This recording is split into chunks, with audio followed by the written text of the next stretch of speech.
Indeed. All right. Tonight we're going to, actually, it's Luke 16. Luke 16 is where we're going to begin. Tonight's lesson is called Crumbs from the Table. And it's one of the, tonight's lesson is going to help us confront Jesus's consistent and uncomfortable teachings about wealth and poverty. Examine the blindness that privilege can create and the responsibility that comes with resources. All right. We're going to also, we're going to look at two stories. We're going to look at the parable of Lazarus and the rich man.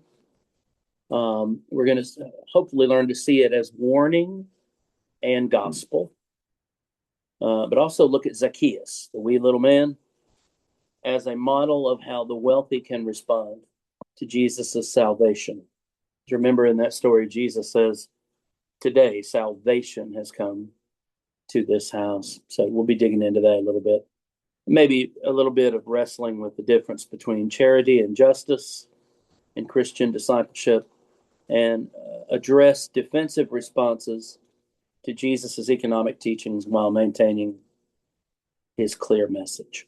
All right. So those are some of the things that hopefully we'll get to here.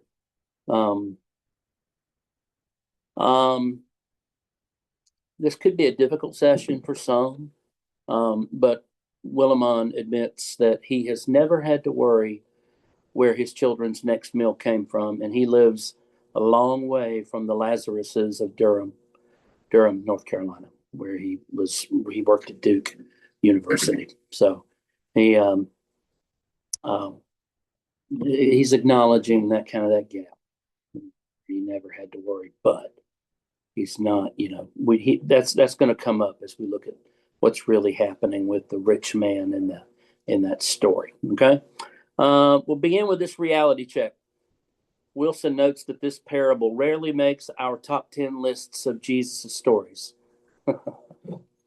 Why do you think that is? It hits home. It's bingo. Yeah. Dagger. Yeah. There's another statistic from Willimon. He listened. There was a church that had a $60 million property. It was a United Methodist congregation, and they were embroiled in the midst of the whole the sexual stuff, and they pulled out and claimed that they were standing on the Bible and standing for what the Bible believes in, and so they took their $60 million church and pulled out. And Willimon said, I listened to over 100 video sermons preached in that congregation, and not one word from their pulpit on the 2,000 verses in Scripture on the evil of riches. Mm-hmm. Didn't say that being rich was evil, by the way.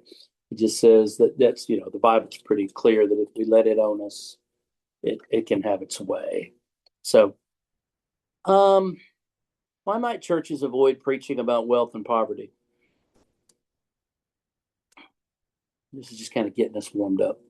See, N.T. Wright always tells a nice story. Willimon's not interested in nice stories. He likes to get right down to it. What was your question again? Why might churches avoid preaching about wealth and poverty? Because if people get offended, there goes their wealth and poverty given to the church. So the reaction in the offering plate. Mm-hmm. Yeah. It separates people. It does. Mm-hmm. It does. Mm-hmm. So what's your gut reaction when money becomes the topic in church? I welcome it. I don't have a gut reaction. I don't think You don't? I do either. Wow. It's Okay. not the reality. Yeah. Yeah. Jesus spoke an awful lot about it. Once upon a time, I really wrestled with tithing. Yeah. Until I didn't. I don't know. And that was through growth. Right. But okay. Yeah. And it did bother me then if you talked about it because I felt guilty. Oh, well, sure. That's probably Sure. why people would react to it because but the guilt. Yeah. but I don't have a problem. Right. Okay. All right.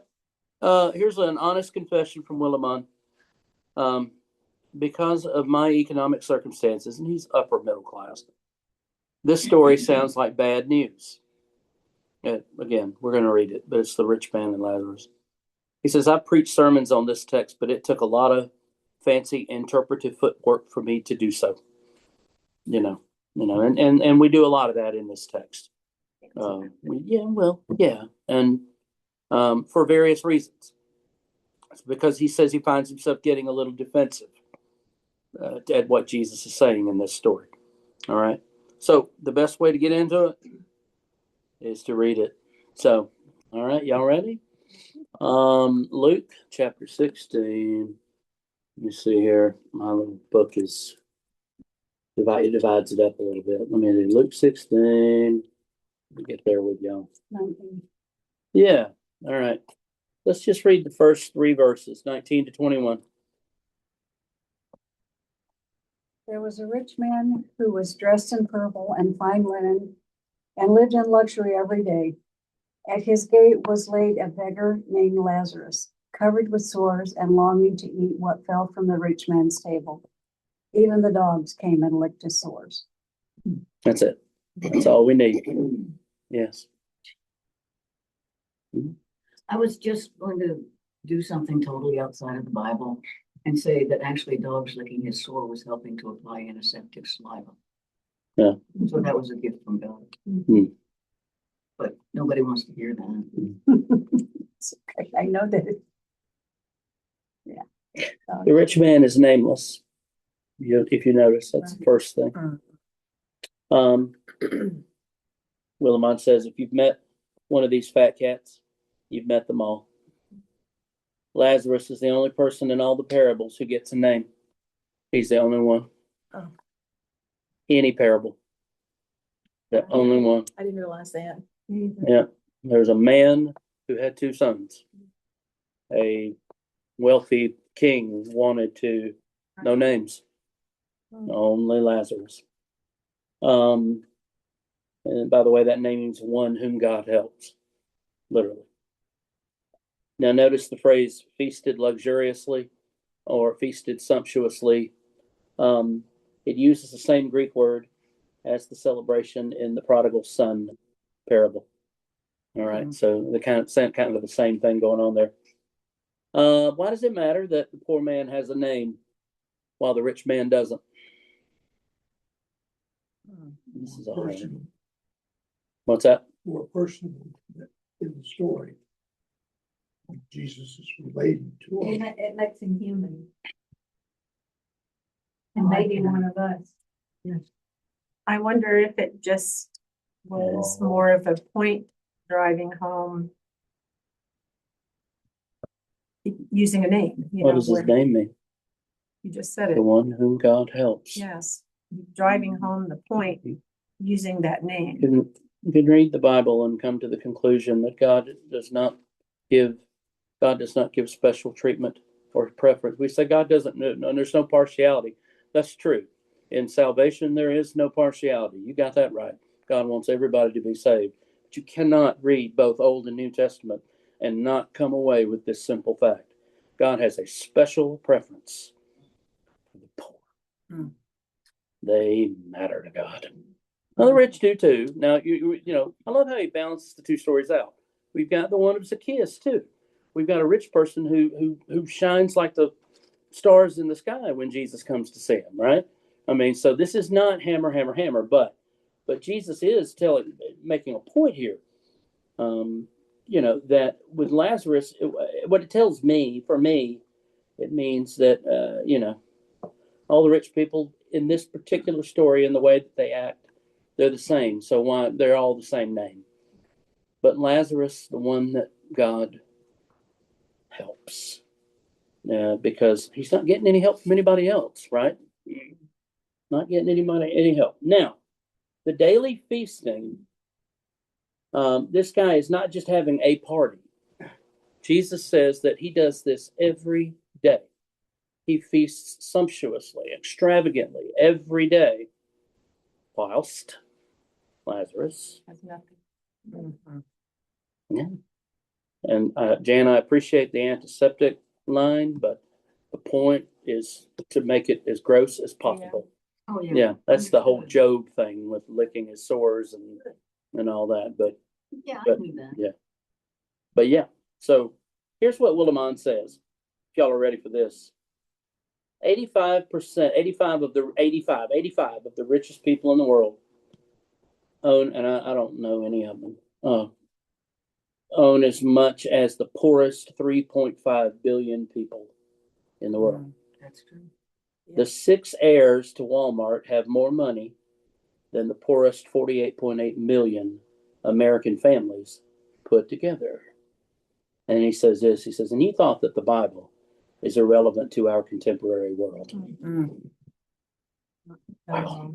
Yeah. Now, stay with me here. I didn't write this. How does this description help us understand the parable's relevance?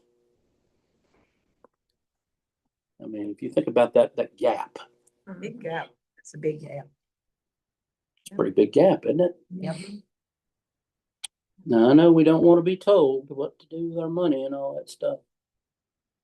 I didn't write this. I'm not telling this story. I can't do any gymnastics with this text to separate it. Oh, what I can do is tell you that it's about what happens in the afterlife, and then I can just take all the punch out of it that it has. No, I can. I can say, well, this story isn't really about the rich and the poor. This is about, what happens when we go to heaven. And that'll just take all the punch out of it. And I think we miss that though, because Jesus is speaking here about, the point is, and you'll have to excuse me, I'm trying not to cough. The big problem here is not that Lazarus has anything inside him against the rich man. It's not that the rich man has anything negative against Lazarus. It did. None of that, when they die here in just a minute and they go to their places, none of that is brought up. None of that. The problem here is that the rich man doesn't see Right. Lazarus. He doesn't see him. He just doesn't see him. And then earlier in the Gospel of Luke, when Jesus is at a Pharisee's house, if you remember, this woman comes in, and starts washing his feet with her hair and her tears and all of that. And then Jesus' question to the Pharisee was, do you see this woman? Do you see this woman? Well, clearly not. The Pharisee had not seen her the way that God sees us, right? Notice in the parable of the Good Samaritan that Luke says the Samaritan was Jesus teaching. He says the Samaritan saw him and stopped to help. Go back to the parable of the prodigal. The father saw him while the son was still far off. One of the things that Jesus is teaching here is that if we're not careful, wealth can create blindness. It can create blindness. Have you ever realized, maybe this just may cut too close to the bone, but when have you realized you weren't seeing someone in need in the way that we're talking about here? And seeing someone, because the priest and the rabbi and the Good Samaritan, they just walk right on by. They don't even see him. It's not that they looked over at him and went, see, Jesus never says it. We'd like to read that into that story. Jesus, he doesn't say they looked over at him and went, I ain't got time for that. No, he just said they just walked by. And then just walked by. They didn't see him. So we go back to the question, when have you realized you weren't seeing someone in need? I think that it's with everything that's going on in our lives, sometimes it's very hard to see them. And just using this as an example, driving down the street and somebody standing in the middle of the 2 or 4 lanes, you may or may not see them. And if you do see them, then it begs a different question. But I'm just saying, we just kind of go through life and walk past and drive by and walk outside of a restaurant and think tell to John- yourself, oh my gosh, and I that's tell it. John all the time, I said, people are oblivious. Mhm. And I think they just can't see outside They their don't self. see what Uh-huh. you're saying, you know. Well, and we sometimes go, to Fun May Chinese restaurant over on, Larson's Line. Mhm. It's really good, but, anyhow, had been going in there for several weekends after church.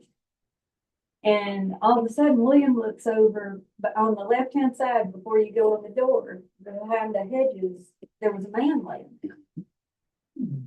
And we had just been walking right by this guy, so many weeks, literally not Mhm. seeing him. Right. Until, I don't know if William saw a sleeping bag or what he saw, but, the to-go boxes, went out to him, but I mean, and he was gone the next week, so I don't know where he wound up going, but he had a little place over his head so he didn't get rained on, and he was kind of covered behind the hedges, so he had some privacy, I guess, but. Yeah. But I literally did not see him. Yep. Now, Willimon says, and then we'll move to the next section of the text. He says, if you want to avoid the claim of those on the sidewalk begging you for a handout, it says, take care not to look at their eyes. It says, and that is something that, when we were at QT the other day, that was the one thing. There was a gentleman who kept coming up to each car as people would come out, and he would just look straight at them, just look straight at them, straight at them, straight at them. And it's be careful not to do that. All right. Now there's a bit of a wink there for us. So, all right, let me carry on. So here's what happens to these two. Remember, they don't have any feelings of animosity toward one another at all. We don't know anything about Lazarus or the rich man except that the rich man is rich and that Lazarus is poor. Okay, that's basically it. So here's what happens. Verse 22. The poor man died and was carried by the angels to Abraham's side. The rich man also died and was buried, and in Hades, being in torment, he lifted up his eyes and saw Abraham far off and Lazarus at his side.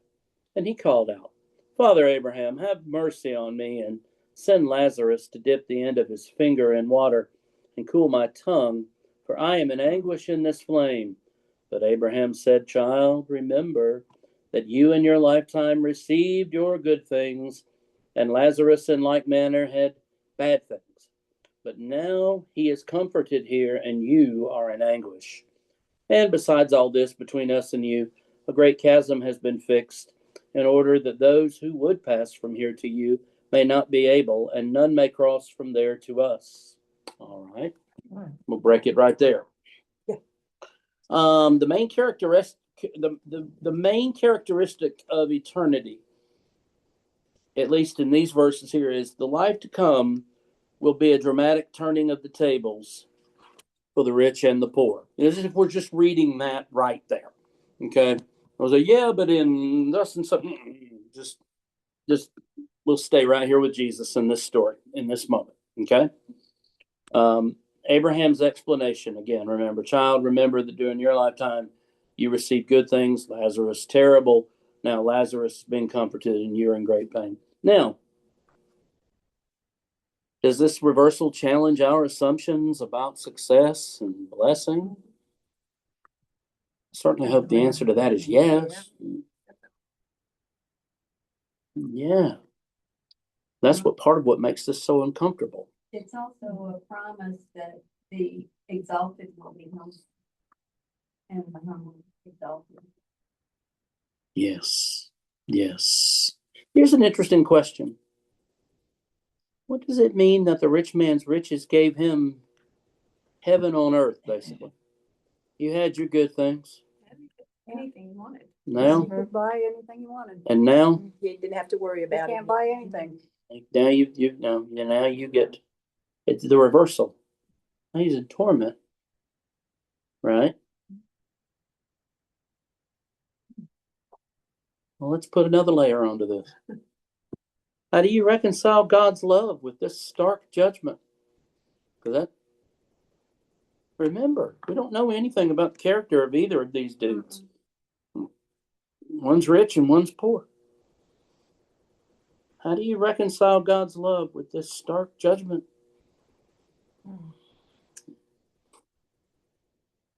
Can you?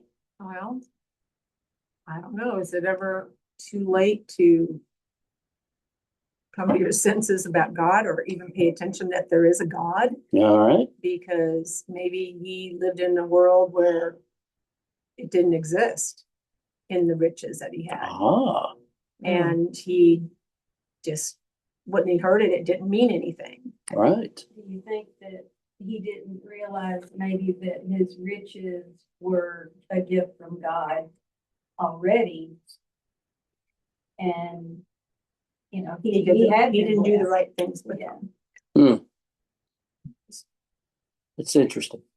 Mhm. The Willimon says here, it's a quote basically saying, the gate, your fancy security system by which you lock out the poor, has become your prison. There's a chasm. Pastor James. Yeah. I usually say that the hospital is one place where everybody comes. You cannot buy your health. You cannot buy extension to your life. And it's amazing to just watch folks, whether rich or poor, black or white, whatever you want to classify that person to be. You fill the blank in. When they come, yes, some folks say, okay, the rich folks are treated better. But what if you have a terminal illness? You cannot buy your way out. That's true. That's true. That's very true. Now, Willimon says here, there might be some resistance, criticism, but I think because we'll hear things like this, and I'm gonna dip my toe in the water here. If you want to read more about it, there's a book and you can read it. He's heard things like this from congregants after he preaches this text. Programs for the poor just won't work. The welfare system is broken. Oh, yeah. It sounds downright socialist. And then he says his response is, tell it to Jesus. He thinks he's talking about the real world. That is the world as God intends it to be. And what he means there is that great reversal and then the care for the poor. Now, what he's not saying is that all the programs should work. No, that's not what he's saying. He's not saying we should be communists, blah, blah, blah, blah, blah, blah. But what he is saying is that we need to be able to see the poor people. We need to be able to see them the way the Samaritan did, the way Jesus does, the way God does, the way, and so forth and so on. Because one of the other ones is that, well, this just won't work in the real world. Well, I've never known Jesus to tell any stories that won't work in the real world. I've never known any. I mean, I really don't. The way the world is supposed to be. So, all right, we're almost done with this story, but we got to get to the end of it. And boy, there's some questions in here. If I wanted to blow the roof off the room, I would. But I love y'all, and I want to go home and have a job tomorrow. So, what's Can't be the? that bad.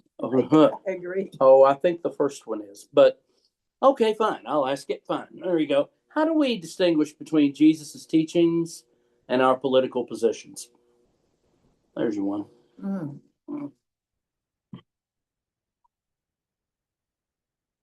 How? I was reading, could you say it again? Sorry. Yeah. It's obviously. How do we distinguish between Jesus's teachings and our political positions? There's a good one. We're not talking about anything other than what we're talking about right here. We're not talking about the war in Iran or anything. No. Right. We're not. I'm really not. So trying to keep it here. We have to know Jesus's teachings, so therefore we need to, read the Bible and know what they are. Okay. And are there politics in God's kingdom? Amen. Oh, yeah. Yeah, there's politics for Jesus. Jesus had politic. Politic is power under rather than power over. But yeah, there is. Yeah, but there's only one branch, Right. the executive branch. Right. Yeah. There's no. I guess that answers it for me because Mhm. Yeah. Hopefully our political isn't that far from Jesus's teaching. Yes. Okay. Right. Hopefully, wherever you reside. Yeah. Hopefully the two. But there are going to be times when Jesus says something that is going to create this in your heart, in your mind, in the way you think. And this is one of those times in this story here. By the way, in the Zacchaeus story, he does the same thing. He just does it from the opposite side. But we're going to hopefully we're going to get there. All right. Here's another one. All right. Now y'all goaded me into this. How can the church address economic justice without becoming a political organization? And that's the key. That's the key. Mhm. To not be chaplains for the country. Mhm. We're not chaplains for the country. We're citizens of the kingdom of God. And so we're not called to be the chaplains. But we are called to be good citizens. Yes, of course. Paul told people who would be crucified, lose their heads, to respect and show deference to the authorities and all of that good stuff. I get it. But we've got to be able to address economic justice without it becoming a political organization, because it doesn't work. And don't you think, I mean, we're talking about money, Mhm. how that can be a really bad influence on Mhm. decision making. But I think, one of the examples in the way that we do it is we provide help through food, for people who are in need. Okay. Because I'll tell you, I've told you the story before. I walked by this same guy Yeah. in New York every day, Yep. and I was giving him money. He was drinking it. Mm-hmm. Yep. They told me finally where I work, they go, don't give him any money, he's just taking it to the liquor store. And so I went into the CVS and bought him some Cheez-Its and a big thing of water the next time, it's in how you, Right. Sure. Sure. It's the choices you make Yeah. there too. Mhm. Yeah. I think you're right. Mhm. Now, let me finish with his big quote here. He says, I'm defensive because I assume that there's nobody reading this book who would hear Jesus' story as anything but judgment, condemnation, and bad news. This story right here is good news for the poor. It is. This is not good news for the wealthy, just by itself. And all of us, by definition, all of us are wealthy. But if you are one of those who is often absent from or invisible to our affluent congregations, that is, somebody who can relate to how it feels to be Lazarus, then this story's for you. It's good news for them. It's good news. All right. Now, I want us to. Now, there is an ending to it, but we didn't really. It isn't pertinent for what we're doing. What's that? I read it. I read not. Oh, you're talking about the Moses and prophets and all that? Yeah. Yeah. Well, they would believe it if somebody got up and rose from the dead. Well, somebody actually did get up and rise from the dead. Mhm. And we're grateful, aren't we? Oh, Yeah. yes. So, yeah. But all right, let's turn to Zacchaeus. He was a wee little man, chapter 19. A wee little man was he, but he was more than that. He was a despised tax collector, bypassing all the humble, down to earth folks serving or being served at the church's soup kitchen. Jesus invites himself to the home of the richest oligarch in town. He does. He walks past all the people down in the line, those that are serving, all them good church folk. Hey, yo, how you doing? And he makes a beeline for the oligarch's home, Zacchaeus. Right? All right. Let's read it and see what happens here. Oh, it's a beautiful story for some. He entered Jericho and was passing through. And behold, there was a man named Zacchaeus. He was a chief tax collector. Are you really cold? Yeah. Mercy sakes. That's not in the Bible, by the way. All right. He says, and behold, there was a man named Zacchaeus. He was a chief tax collector and was rich. And he was seeking to see who Jesus was, but on account of the crowd, he could not, because he was small in stature. So he ran on ahead and climbed up into a sycamore tree to see him, for he was about to pass that way. And when Jesus came to the place, he looked up and said to him, Zacchaeus, hurry and come down, for I must stay at your house today. So he hurried and came down and received him joyfully. And when they saw it, they all grumbled. He has gone in to be the guest of a man who is a sinner. And Zacchaeus stood and said to the Lord, Behold, Lord, the half of my goods I give to the poor. And if I have defrauded anyone of anything, I restore it fourfold. And Jesus said to him, Today, salvation has come to this house, since he also is the son of Abraham. For the Son of Man came to seek and to save the lost. Much happier story. Yes. Well, yeah. Once lunch is served, before Jesus has a chance to say anything, notice that. Lay out his program or tell any of his notorious stories. There once was a rich man who had a big, He says, no, I heard you told that one in the previous town. No. He says, Zacchaeus taps his Irish lead crystal goblet to propose a toast. Right? Look, Lord, I give half of my possessions to the poor, and if I have cheated anyone, I repay them 4 times as much. What enabled him to respond so differently from the rich man in the parable? There's one big thing. I think he knew, Yeah. why did he get up in the tree? He wanted to be noticed and he wanted to see. I just think he knew. He saw. He saw Jesus walk past all these other folks, and no offense to them, but most of them he probably cheated.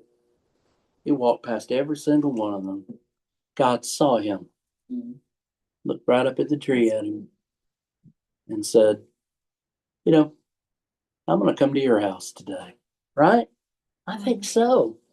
And he models faithful wealth stewardship. We don't need to go into that, but of course he does. Over and above, actually. Now, Jesus' definition of salvation in this story. Salvation has come to this household. What does that tell us? What does that tell us right there? There's no big, hidden meaning here. Why salvation? What has happened? Jesus is there. Okay. He is But salvation. what has Zacchaeus done though? Yeah, he's opened his heart. He's opened his heart. There's no confession of Jesus as Messiah here. None of that. Don't read that into any of this. He just is so impressed by the fact that Jesus saw him and stopped. He says, "Look, I'm going to open up. I'm going to open up. I'm going to make right. Okay, isn't that something? Because none of those people in town wanted to give him a look. Oh, they wanted to give him a look, all right. But here's Willimon's insight. Salvation is an undeserved, unearned, unmerited gift, but it's also a life-changing, costly assignment. It is. It just is. It's a life-changing, costly assignment, and Lazarus got it, all right? Good news, all right? Like Lazarus, you know the truth. It's too late for the rich man in the parable, right? Right? Too late, but it's not too late for us. There is still time to live that truth, right? Rather than the lies that surround us. So who is, just some things for us to think about as we close tonight. Who is the Lazarus in our community? Who are the Lazaruses in our communities whom we haven't been seeing. I mean, that's something for us to think. I mean, seeing. I mean, not just, oh yeah, there's that guy, but seeing. Maybe there's a concrete step we could take to bridge a gap between rich and poor in our little sphere, whatever that may be. And because the whole pull of these stories is a moving beyond charity toward justice, because that's what assisting the poor really is. It's about justice. It's about, I think it was MLK Jr. who said the arc of history bends toward justice, and it does, and it is. It's bending slow, but it's bending that way. Okay, and so I think that's important for us to remember as well. So it's your call, he says. Is Jesus's parable of Lazarus and the rich man good news or bad? It just depends. It just depends on how we respond to it and whether or not the parable helps us to see poor. I think that sometimes we don't see things because they aren't part of our lives, you might say, so we don't see them. But once in a while, God has things happen so that you realize you didn't see. Yeah. People who are on the side of the road. I think that we all see cancer in a different way now. Because we have seen it so close to us. Yeah. As long as it was that somebody in the next neighborhood and all that, so sorry, but whenever it hits us, you see it in a very different light. Yeah. Makes a different impact. I have this uncanny knack now. It's almost as if God brings them my way. When we're like at CC's or something, anywhere really. I have an uncanny knack. I'll look up at just the moment a transgender person walks into a room, and I'll look up at them. I don't know why. I just do. And I know how much revulsion they face every day, and some of it from the very insides of themselves. So point made, basically, before all of that happened, you really weren't affected by No, it didn't. It didn't. choices. It didn't. No, You know? didn't. It's whenever it comes too close. It's Yeah. seeing. that Your we eyes are- actually see. You see different, You have to see them. Yeah. And so we have to see those in need. We have to see those who are hurting. Don't you think it's not always like intentional? I mean, it's not like Nope. we go around No. caught up in ourselves. No, it's not. It's almost like you can't see the tree for the forest. Yes. of things. Yes. Yeah, and that speaks to the clutter and just the, It's like light. yeah, it is. And Jesus says, pay attention. Oh, I must, forgive me, Father, for I have sinned. I had taken Lois to Walmart one day when I drove her home. I parked my truck because she's got a little bit of a hill, so I park it so the tailgate is low and we can just take stuff off. But there was this woman who was not dressed well, but she was shabby. And she kept looking at my truck and she kept looking at the stuff that Lois had put down on her porch while she opened the door to take it inside. There was quite a bit of stuff. And of course, my thought went to immediately she's looking to steal. Right. So I sat in my truck until Lois got all of her stuff in the house. But now I'm thinking back, I feel like after Lois got her stuff down, I should have stopped and asked her if I could help her. Yeah. And we all do that. Oh, yeah. That lady sitting there. Yeah. In the line, I'm getting my Chick-fil-A and, ooh, dagger. And she's paying no mind. I said, okay, can I have a extra da-da-da? And I tried talking to her, Right. but I mean, I got a dagger. Yep. Cause I drove in and she was right there on a bench.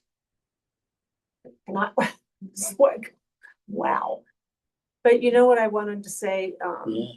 without using names, this church has really loved on some less fortunate. Yeah. Mhm. And changed their lives. Yeah. And it just amazes me what Yes. God can do. And for that reason, those lives have been extended. Yep. Yep. Mhm. Amen.